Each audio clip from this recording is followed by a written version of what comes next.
Congress MLA या RSS का चेला। एक एमएलए सरेआम सरकारी अधिकारी को धमकी देता है और धमकी भी ऐसी जिसे सुनकर आपका दिमाग हिल जाए। कहता है अगर मुसलमानों को जमीन ट्रांसफर करोगे तो तुम्हें फांसी दे दी जाएगी। सोचिए, क्या अब इस देश में लोकतंत्र समाप्त हो गया है? क्या यही आप कानून है, यही राजा है और यही जज भी है? पहले सुनिए कांग्रेस के इस एमएलए का बयान। ಯಾರು ಜಮೀನು ಉಳ್ತಾ ಇದ್ರು ನನ್ನ ಹತ್ರ ಬಂದಿದ್ರು. ನಾನು ಅವ್ರಿಗೆ ಹೇಳಿದ್ದೀನಿ, ನೋಡಪ್ಪ ನೀನು ದರಖಾಸ್ತು ನೋಡುವ ಮುಂದಕ್ಕೆ. ಈಗಂತೂ ಸದ್ಯಕ್ಕೆ ದರಖಾಸ್ತಲ್ಲಿ ಗುಜರಾತಿ ಮಾಡೋಕ್ಕಾಗಲ್ಲ. ನಿಮಗೂ ಗೊತ್ತು, ನಿಮಗೂ ಗೊತ್ತು. ಉಳ್ಕಂದ್ರೆ ಸರ್ಕಾರಕ್ಕೆ ಉಳ್ಕೋಬೇಕು. ಯಾವನಾರ ಸಾಹೇಬ್ರ ಹೆಸರಿಗೆ ಮಾಡಿದ್ರಿ, ಯಾವನ್ ಮಾಡಿರ್ತೀರಿ ಅವನಿಗೆ ನ್ಯಾಣ ಹಾಕೋದು ಗ್ಯಾರಂಟಿ. ಯಾವನಾರ ಸಾಹೇಬ್ರ ಹೆಸರಿಗೆ ಮಾಡಿದ್ರಿ, ಯಾವನ್ ಮಾಡಿರ್ತೀರಿ ಅವನಿಗೆ ನ್ಯಾಣ ಹಾಕೋದು ಗ್ಯಾರಂಟಿ. ಯಾವನಾರ ಸಾಹೇಬ್ರ ಹೆಸರಿಗೆ ಮಾಡಿದ್ರಿ, ಯಾವನ್ ಮಾಡಿರ್ತೀರಿ ಅವನಿಗೆ ನ್ಯಾಣ ಹಾಕೋದು ಗ್ಯಾರಂಟಿ. तो सुना आपने। सोचिए किस हद तक नफरत भरी हुई है एक चुने हुए एमएलए के मन में। यह व्यक्ति कांग्रेस के बेस में आरएसएस की भाषा बोलता दिख रहा है।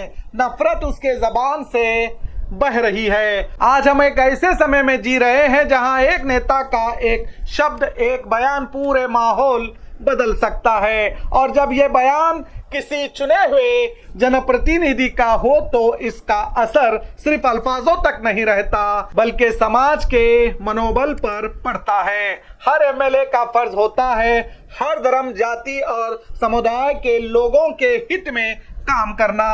उनका काम होता है विकास लाना, अमन बनाए रखना और संविधान के मूल मंत्र पर खरा उतरना, जहां सब बराबर हैं। लेकिन जब एक चुना हुआ एमएलए ऐसी जबान इस्तेमाल करे जो नफरत और बंटवारे को बढ़ावा दे तो ये सिर्फ एक बयान नहीं रहता, ये जनता के भरोसे का कत्ल बन जाता है। कर्नाटक के श्रीरंगपट्टन कांग्रेस के एमएलए रमेश बंडी सिद्धगौड़ा का बयान में उन्होंने कहा कि अगर सरकारी जमीन मुसलमानों के नाम पर ट्रांसफर की गई तो जिम्मेदार अधिकारियों को फांसी दे दी जाएगी। ये बयान संविधान के विरोध के साथ साथ एक समाज के खिलाफ भी है। जब इनके बयान का विरोध होने लगा तो एमएलए रमेश बंडी ने माफी मांगी और माफी मांगते हुए कहा उनका मकसद किसी समुदाय को ठेस पहुंचाना नहीं था और बयान किसानों के दर्द से जुड़ा था।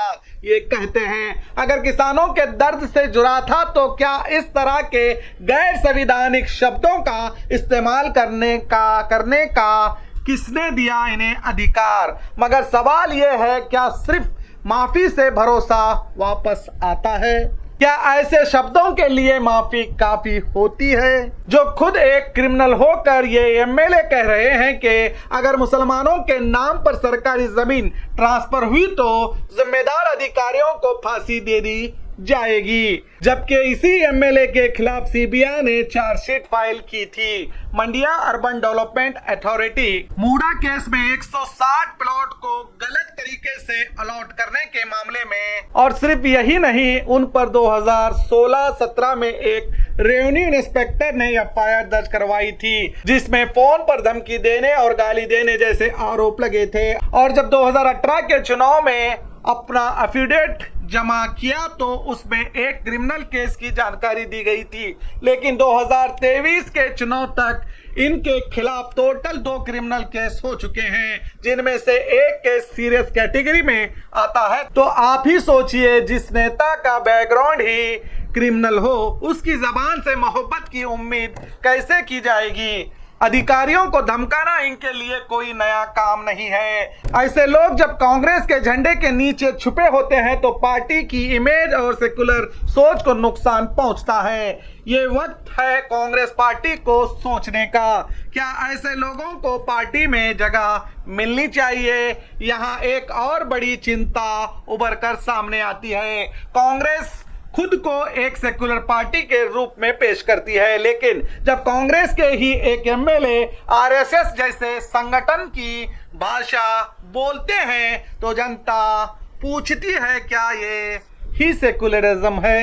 राहुल गांधी जी ने खुद कहा था कांग्रेस पार्टी के अंदर भी कुछ लोग आरएसएस के विचारधारा से प्रभावित हैं, हमें उन्हें पहचान कर पार्टी से बाहर करना होगा। तो अब जनता पूछ रही है सीएम सिद्धरामैया जी, डीके शिव कुमार जी, जब कांग्रेस के अंदर आरएसएस के सोच का एक एमएलए आपके सामने बैठा है तो आप क्या कर रहे हैं? अगर आप इन जैसे नेताओं को पार्टी में बनाए रखते हैं तो कांग्रेस अपने आप को सेक्युलर कैसे कह सकती है? ये सिर्फ एक व्यक्ति या एक पार्टी का मुद्दा नहीं है, ये देश के संविधान और लोकतांत्रिक ढांचे का सवाल है। जनता आप समझ चुकी है, सिर्फ विकास के नारे और सेकुलरिज्म के भाषण से काम नहीं चलेगा, कदम उठाने पड़ेंगे। अगर कांग्रेस अपने सेकुलर पहचान पर खरा उतरना चाहती है तो सबसे पहले घर के अंदर छुपे हुए कम्युनल सोच वाले नेताओं को निकालना होगा, वरना जनता कहेगी ये दोहरा चरित्र है।